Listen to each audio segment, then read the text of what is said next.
facilities management is quickly becoming a sticking point for operational efficiency, with much of the world returning to normalcy and global populations returning to public, commercial, and industrial spaces.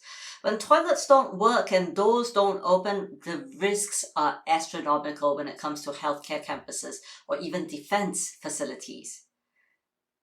Enter AI Outcomes founder Francois Labrie, whose work in tracing the root causes of issues has led to the creation of truly intelligent buildings. Welcome back, friends and family, and our wonderful audience, to yet another episode of the AIP podcast. Once again, I'm Anne, your host on behalf of the AI Partnerships Core, and today I am joined by Francois from AI Outcome, who is solving for the root cause of issues in managing buildings. Francois, thank you for joining me on our show today.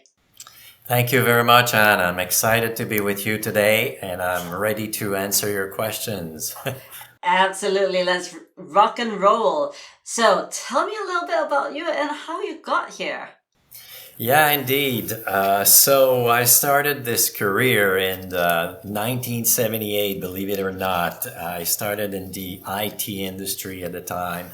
And obviously, the computers were not doing much more than what your watch is doing now, but they were the big thing at the time. And so I evolved for many years in the industry. I started with working with Honeywell at the time that was making computer.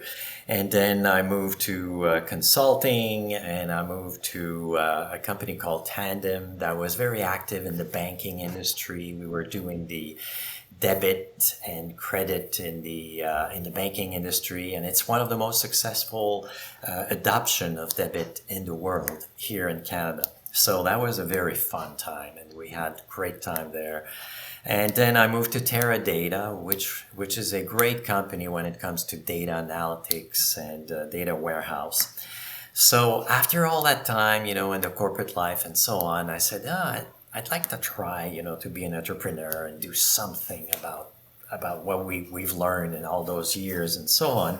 So I met a friend in 2017 that we knew each other for 40 years, but he was retiring from being the CEO of a large service provider in North America. Service provider are kind of engineering services, managing facilities and buildings.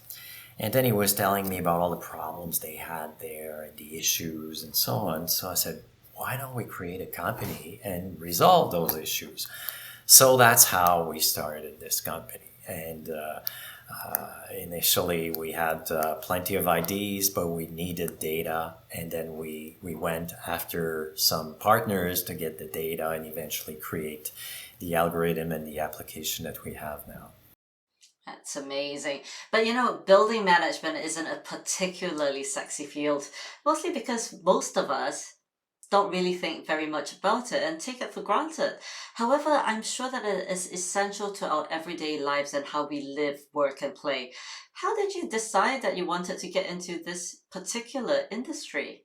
Indeed. So obviously, he has an expertise. My partner has a great expertise in this industry. So it was something certainly very valuable that we could leverage. Indeed, it's not the sexiest place, and it's probably very conservative. And people, when you tell them that you have, such an application to help them, they kind of take it back, a little bit taken back. And but when we looked at it, we said, oh my gosh, it's a real problem, because a building may cost, say, to build a nice building downtown London or Montreal or New York, may cost $400 million. And the thing is, in 30 or 40 years, you will pay as much in maintenance and operation than the construction of this building. So whatever we can save and help them with, is a big plus for them. Because if you're saving failures that would cost them a large amount of money to replace key components or whatever, it is a very big value. If you can avoid them to have failures in their system or the quality of their service, it improves and keeps the quality of their, or the satisfaction of their client. And again, just by saving a few activities, that's great. But on top of that, we're increasing the value of this asset because if your asset that is a building X cost you, let's make a number, $1,000 a month, and you can reduce this to 950. I mean, your cost is going down, therefore your cash flow and how you manage this building and so on is improving, and then the value of this asset improves as well. So that's another aspect that was very intriguing for us. And finally, I mean, obviously a building is passive. I mean, once it's built, it stays there for many, many years. It doesn't move, but it consumes a lot of energy. It consumes a lot of, and it emits a lot of greenhouse gases in the atmosphere. So we're tracking, obviously, the energy that is consumed, where and how, and we're calculating how much greenhouse gases you're emitting. Then we can compare that with equivalent building in similar climate. Can you improve? Are you good? Are you bad? Are you very bad? And then so that's the kind of thing that we can do. So we're saving a bit the planet and the environment, and we're certainly contributing to a better quality of life, and all of that while you're improving the value of your assets. So that's, in a nutshell, is why we decided to get there. That's amazing. One of the things that happened when I first got into AI myself, I realized that so many people was just simply afraid that AI would replace their jobs. I'm sure in the building management industry, it's just the same. How did you overcome this rejection? Well, I mean, it's true. It's true for any solution. Being in this industry for 40 years, anytime you're selling a new application that changes the process of a business or so on, people are afraid. They're afraid. Why? Because it's uncertainty. They don't know exactly what it will do and so on. And indeed, there's a lot of vibes and a lot of news about AI. So people are intrigued and the imagination factor goes in and they think it's going to do everything. In 1996, I was recommending AI solutions. So this is not something that is entirely new to some client. At the time, mind you, it would take 1 week to make the calculation of one iteration. So obviously it wasn't acceptable because it was too long. But it's not something entirely new, and it's part of the process. So usually it's try it, test it, and they adopt it. Because they can start seeing the value of, okay, there's a lot of things I didn't see. There's a lot of new knowledge, new expertise that I get. This guy, this AI acts a little bit like my assistant, and he knows, understands, and remembers everything that did happen. So yeah, it's good. It's good to have him around and helping us. But yeah, usually the human factor is as important as technology and as important as how you integrate that in the process of managing this building. If you don't do this and you don't take into consideration the human factor, you may have a rough time because, I mean, it's human that will use this at the end of the day. Even if it sounds and looks very automated and autonomous unto itself. I mean, obviously you need humans to make a decision at the end of the day. Absolutely. You mentioned in our pre-show call that you recently added generative AI or Yeah, Gen AI into yeah. your solution. I'm sure a lot of companies are trying to unlock value from Gen AI. What advice would you give to someone or an organization trying to do that? It is a great way to resolve some specific issues. As an example, in this case, this organization that I'm thinking about is an hospital. And they needed to know, is there a specific issue with, say, doors or elevators or some rooms? They want to always keep obviously the surgery room clean and available.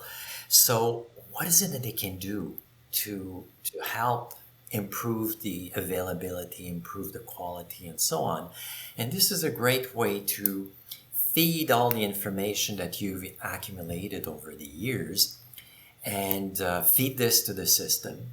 See it as an open AI, and in fact, we use the algorithm of OpenAI, but you make it private, and then you start asking, you feed the information like the manual instruction manual of your HVAC system or chiller or whatever. And obviously it takes all this information, it boils it down and so on. And then you can start asking questions saying, oh, I'm in this place, I hear this sound. Is it normal? No, it's not.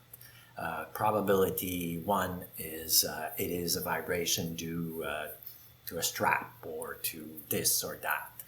And then people go and check that. So all of a sudden, it's all the experience, all the knowledge, all the behavior also of your building, because every building has a different behavior when you think about it. And so you're adapting to it, and then you're coming up with, oh my gosh, I can do this or that. Or even it can be the management that are asking questions. Is this system really good?